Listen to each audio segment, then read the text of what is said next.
তো গাইস আজকে আমি যাচ্ছি আমার গার্লফ্রেন্ডের সঙ্গে দেখা করতে। তো তোমরা ভিডিওটাই বলতেছিলে না তোমার গার্লফ্রেন্ডকে দেখা। আমিও বাসে চাপে একটা ড্রেস দোকানে একটা ড্রেস কিনে নিই, মানে যাতে গার্লফ্রেন্ডটা দেখলে যাতে ইমপ্রেশন যায়।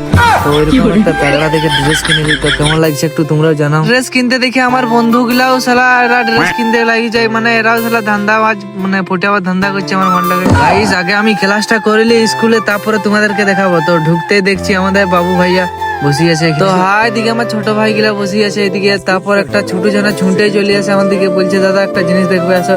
তো বলছে আমাদের এখানে দুর্গাপূজা হবে, তোমরা সবাই আসবে।